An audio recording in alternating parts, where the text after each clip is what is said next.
তামোলপুৰৰ মহেন্দ্ৰনগৰত অৰঙা বৰনদী ডোং বান্ধ কমিটিৰ ৰামনৱমী পালন।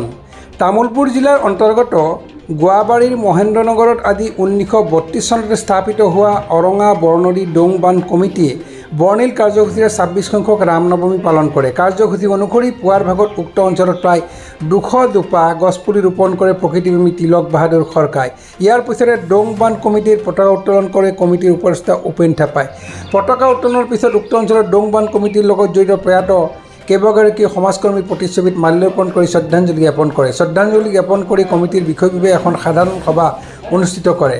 অৰঙা বৰনদী লক্ষী ডোং বান্ধ কমিটিৰ স্থায়ী সভাপতি ডম্বৰুদ্ৰ স্বৰ্গীয়াৰীৰ সভাপতিত্বত অনুষ্ঠিত সভাখনৰ আঁত ধৰে প্ৰকৃতিপ্ৰেমী তথা বিশিষ্ট গড়াত একমাত্ৰ কি আছিল আমাৰ দিনত তেতিয়া খুব দুখেৰে কাম কৰিছিল অগ্ৰজবোৰে। তেতিয়া JCB নাছিল, গাড়ী নাছিল, ঘোঁৰা নাছিল, আপোনাৰ খোজকাঢ়ি যায় বান 2-3 মাহ ধৰি কাম কৰি তেওঁলোকে পাথৰ বগৰাই জংঘল বান্ধি পানী আনি দিছিল। তেওঁলোকৰ কাৰণে এটা চিন্তা আহিল, সঁচাকৈ তেওঁলোকে ইমান ত্যাগ কৰিছে, ত্যাগ কৰাৰ বিনিময়ত তেওঁলোকক আমি মৃত্যুৰ পিছতো এটা হোৱাৰা আমি সুযোগ নাপাৱাৰ কাৰণে এই ৰামনৱমী তিথিটো এটা তেওঁলোকৰ কাৰণে যোৱাকালি অশোক অষ্টমী চবেই পিণ্ডদান কৰে। গতিকে আজি ৰাজহুৱা হিচাপে তেওঁলোকক শ্ৰদ্ধাঞ্জলি দিয়াৰ কাৰণে এইটো মনত খেলাইছে, ঈশ্বৰে পঠাইছে বোধহয়, সেইটো ময়ো নাজানো। কিন্তু সেই সৃষ্টি কৰি আজিলৈকে 26 বছৰ হ'ল কৰি যাই আছোঁ, কৰ্মলৈ যাই আছোঁ আমি। আজি 26 বছৰ হ'ল। যোৱাবাৰ অলপ ভালকৈ কৰিলোঁ, এইবাৰ কিন্তু অলপ আৰ্থিক অসুবিধাৰ কাৰণে আমি অনুষ্ঠিত ৰূপত আমি কৰিলোঁ। গতিকে এই বস্তুটো বছৰে বছৰে বাঢ়ি যাওক আৰু বছৰে বছৰে উজ্জ্বল হওক, সেইটো কামনাৰে আমি নেক্সট পিঢ়িৰ কাৰণে আমি এইটো আদৰ্শ হৈ ৰওক বুলি আশা কৰি এই অনুষ্ঠানটো জীয়াই ৰাখি আছোঁ। দুখে সুখে যিমান কষ্টৰে আমি অত পিছপৰা জাগাৰ মানুহ, অধিক পিছপৰা ভূটান সীমান্তৰ মানুহ। গতিকে আমি সেই অনুষ্ঠানটো গঢ় দিয়াৰ কাৰণে সকলোৰে সহায় সহযোগ পাই এই অনুষ্ঠানটো আজিলৈকে জীৱিত ৰৈ আছে। চাওঁ আৰু প্ৰতি বছৰে কৰা যায়। গতিকে আমাৰ আজি ক'ব লগা একোৱেই নাই। তেওঁলোকে আজি এই ডং কমিটিৰ জৰিয়তে বজাৰ অনুষ্ঠান গঢ় দিলা, স্কুল গঢ় দিছে, এই মন্দিৰবোৰ হ'ল এই ডং কমিটিৰ জৰিয়তে। গতিকে ডং কমিটিৰ ইমান যে অৱদান আছে এই জাগাত, তাতকৈ আৰু মই ভাষাৰে কল্পনা কৰিব নোৱাৰোঁ।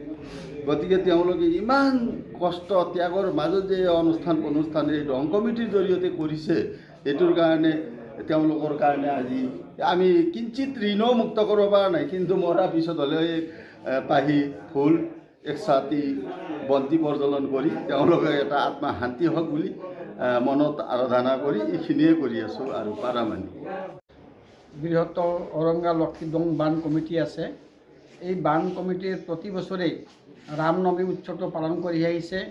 বিশেষকৈ আমাৰ এই ডঙৰ কাৰণে শ্ৰমদান কৰি বৰ্তমান স্বৰ্গগামী হোৱা ব্যক্তিসকলক শ্ৰদ্ধাৰে সুঁৱৰিবলৈ এইকাৰণে ৰামনৱমীৰ লগত সংগতি ৰাখি ডং কমিটিৰ প্ৰতি বছৰে ইয়াত এনেকুৱা অনুষ্ঠান পাতি আহিছে। যোৱাবাৰ আমি ৰূপালী জয়ন্তী উদযাপন কৰিলোঁ। গতিকে এই যিটো ৰামনৱমীত আমাৰ ৰামৰ গুণগান আৰু আমাৰ ৰামৰ নিচিনাই আমাৰ অগ্ৰজসকলৰো এই শ্ৰদ্ধাৰে সোঁৱৰা এই অনুষ্ঠানটোৰ আমাৰ ইয়াৰ প্ৰতিষ্ঠাপক সভাপতি হৈছে তিলক খৰকাদেৱে। তিলক খৰকা যেতিয়া সভাপতি আছিলে তেতিয়াৰ পৰাই এই অনুষ্ঠান আজিলৈ চলি আহিছে আৰু বৃহত্তৰ ডং কমিটিৰ আজি 51 বছৰত ভৰি দিছে। সেয়েহে আমি প্ৰতি বছৰে ইয়াত বিভিন্ন জাতি জনগোষ্ঠী লগ হৈ আমাৰ অগ্ৰজসকলক, যিসকল আমাৰ মাজত নাই, তেখেতসকলৰ চিৰশান্তিৰ কাৰণে আৰু তেখেতসকলৰ কৰ্মৰাজিৰ স্মৰণ কৰাৰ কাৰণে প্ৰতি বছৰে এই ডং কমিটিৰ মাধ্যমেৰে যোগেদি এই অনুষ্ঠান পাতি আহিছোঁ আমি। আৰু বিশেষকৈ এই অনুষ্ঠানটো আনি দিয়াৰ বাবে আমি বিশেষকৈ প্ৰাক্তন সভাপতি তিলক খৰকাদেৱক প্ৰাৰ্থনা জনাওঁ, তেওঁ সুস্বাস্থ্য দীৰ্ঘায়ু থাকক, তেওঁ এনেকুৱা ভাল অনুষ্ঠান এটা আমাক দি গ'ল। এইখিনি আমি সদায় প্ৰতি বছৰে কৰি আছোঁ। সমাজকৰ্মী তিলক বাহাদুৰ খৰকাই। তামোলপুৰৰ পৰা আনন্দ ৰেমচিয়াৰী ৰিপৰ্ট, অমৃত নিউজ। অমৃত প্ৰবাহ অসমীয়া সাপ্তাহিক কাকতৰ ডিজিটেল সংস্কৰণ অমৃত নিউজ সত্যৰ সন্ধানত অমৃত নিউজ।